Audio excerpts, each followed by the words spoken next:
கல்வியில் சிறந்த தமிழ்நாடு விழாவில் பேசிய மாணவி பிரேமாவுக்கு 24 மணி நேரத்திற்குள் புதிய வீடு கட்ட ஆணை. கலைஞர் கனவு இல்லம் திட்டத்தின் கீழ் வீடு கட்டுவதற்கான ஆணையை வழங்கினார் முதலமைச்சர் மு.க.ஸ்டாலின். ஒழுகும் வீட்டில் அப்பா இருப்பாரே என்ற கவலை மாணவி பிரேமாவுக்கு இனி வேண்டாம் என சமூக வலைதள பதிவு. மேற்கு திசை காற்றின் வேக மாறுபாடு காரணமாக தமிழ்நாடு புதுச்சேரியில் இடி மின்னலுடன் கூடிய மழை பெய்ய வாய்ப்பு. கோவை, நெல்லை, நீலகிரி, தேனி, தென்காசி மற்றும் கன்னியாகுமரி ஆகிய 6 மாவட்டங்களில் இன்று கனமழைக்கு வாய்ப்பு.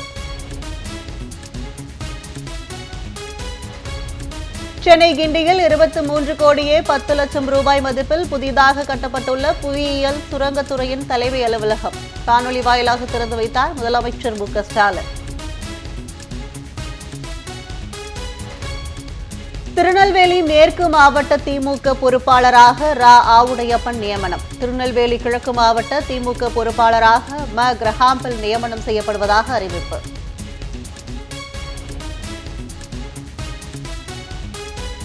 காலை மாற்றுவதும் காரை மாற்றுவதும் எடப்பாடி பழனிசாமிக்கு புதிதல்ல. துணை முதலமைச்சர் உதயநிதி ஸ்டாலின் விமர்சனம்.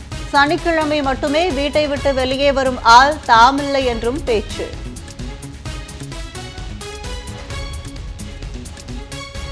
மேளதாளம் ஆடல் பாடலுடன் நிறைவடைந்தது மைசூரு தசரா திருவிழா. நிறைவு ஊர்வலத்தில் ஆயிரக்கணக்கான பெண்கள் பங்கேற்பு.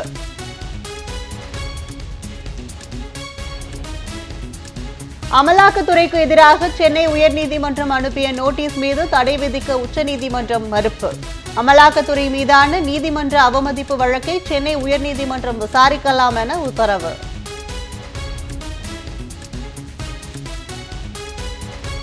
தமிழ்நாட்டை பின்பற்றி தெலுங்கானாவிலும் காலை உணவு திட்டம் அமல்படுத்தப்படுகிறது. தெலுங்கானா முதலமைச்சர் ரேவந்த் ரெட்டிக்கு தமிழ்நாடு முதலமைச்சர் மு.க.ஸ்டாலின் நன்றி. திராவிட மாடல் அரசின் திட்டங்கள் இந்தியாவுக்கே வழிகாட்டுவதாக பெருமிதம்.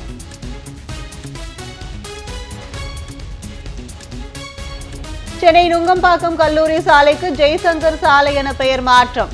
மந்தைவெளிப்பாக்கம் 5வது குறுக்கு தெரு பெயர் SV வெங்கடராமன் தெரு என மாற்றம். புதிய பெயர் சூட்டப்பட்ட சாலைகளின் பெயர் பலகைகளை காணொலி வாயிலாக திறந்து வைத்தார் முதலமைச்சர் மு.க.ஸ்டாலின்.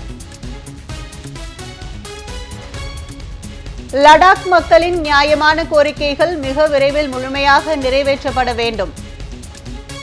மக்களவை எதிர்க்கட்சித் தலைவர் ராகுல் காந்தி வலியுறுத்தல்.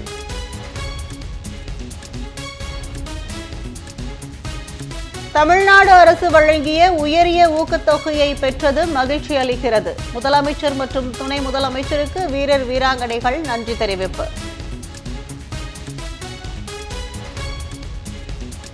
கேரளாவின் அரூக்குற்றியில் அமையும் தந்தை பெரியார் நினைவக கட்டடம். கட்டுமான பணிகளுக்கு அடிக்கல் நாட்டினார் அமைச்சர் ஏவ வேலு.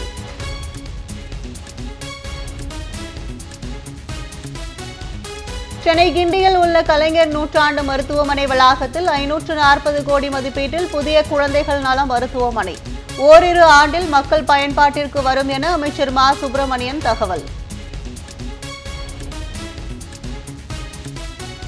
MiG-21 ரக போர் விமானங்களுக்கு ஓய்வு அளித்தது இந்திய விமானப்படை. சண்டிகரில் நடைபெற்ற பிரியாவிடை நிகழ்ச்சியில் MiG-21 ரக போர் விமானங்கள் சாகசங்களை நிகழ்ச்சி அசத்தல்.